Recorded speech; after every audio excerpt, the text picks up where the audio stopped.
नमस्कार दोस्तों।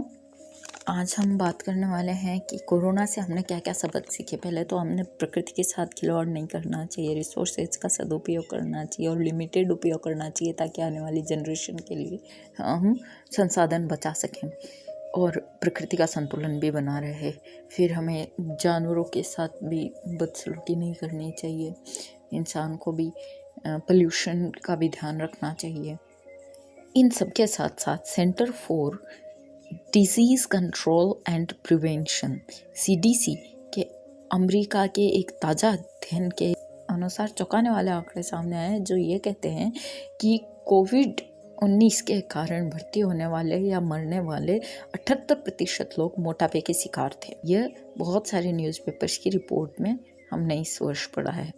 जब बॉडी मास इंडेक्स 30 से ज़्यादा होता है तो उसे ओबेसिटी कहते हैं और 42% अमरीकी 2018 में ओबेसिटी से पीड़ित थे। और ज़्यादा वजन को हमेशा स्वास्थ्य के जोखिम जो होते हैं, मतलब जैसे हृदय रोग, डायबिटीज़, हाई ब्लड प्रेशर, जोड़ों की समस्या, इन सब से जोड़ा जाता है। अब हम ये चीज़ तो हमेशा मानते हैं कि हमने सोशल डिस्टेंसिंग का पालन नहीं किया हो या फिर मास्क नहीं पहना हो तो संक्रमण के लोग बहुत शिकार हुए हैं, परंतु ये मानने से हम कतराते रहे कि मोटापा भी इसका एक कारण हो सकता है, क्योंकि वो हमारी इम्यूनिटी पावर को वीक करता है ना। हालांकि हमारे देश में इतने मोटापे के शिकार लोग नहीं हैं, लेकिन हमारे यहाँ भूख है, कुपोषण है, उसकी वजह से लोग मर रहे हैं।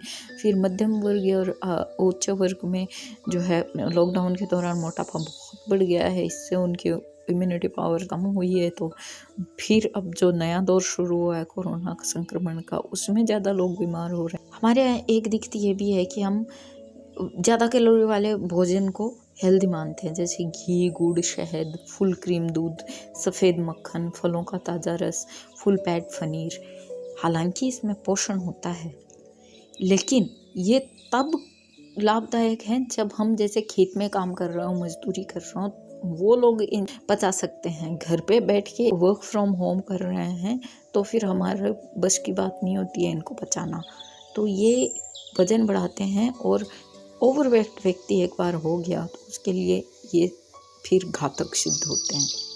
अब हम ना पराठे, पकौड़ी, जलेबी, इन सब से भावनात्मक रूप से जुड़े हुए हैं, तो इन पे हम एक्सेप्ट नहीं कर सकते कि ये हमारा शरीर के अंदर जाकर उसको फैट में बदल देते हैं, लेकिन इन्हें बंद करने की ज़रूरत है।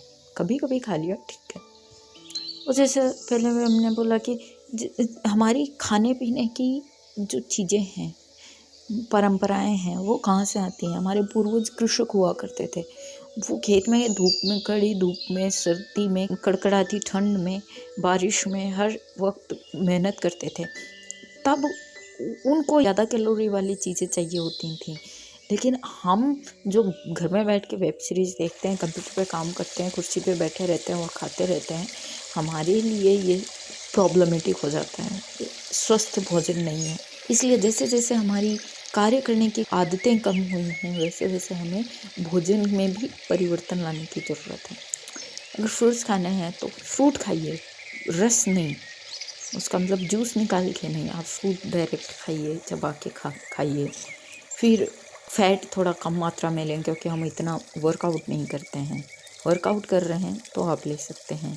फिर कम कैलोरी वाला भोजन, साबुत अनाज लें रोटी और ब्रेड के बजाय।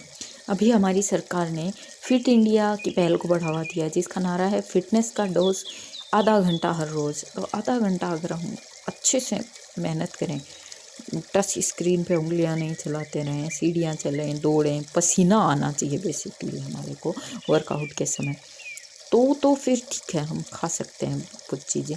लेकिन ऐसे ही बैठ के खाना है तो फिर ये सब नहीं। पहले तो हम दबा के खाते हैं, एक्सरसाइज करते नहीं हैं, उसके बाद में हम मतलब पहले खाने पे पैसा खर्च कर रहे हैं, उसके बाद में हम स्वास्थ्य पे कर रहे हैं, उसके बाद में हम इम्यूनिटी अपनी खुद वीक कर रहे हैं, और उसके बाद में हम इस कोरोना महामारी के दौर में हॉस्पिटलों को खचाखच भर रहे हैं। तो इससे अच्छा है हम अपने स्वास्थ्य का ध्यान रखें, अपनी इम्यूनिटी पावर को बढ़ाने वाले खान पान की ओर ध्यान दें, और मास्क पहने, सोशल डिस्टेंस रखें, और खुद स्वस्थ रहें, लोगों को भी स्वस्थ रखें। आशा है दोस्तों आपको ये बातें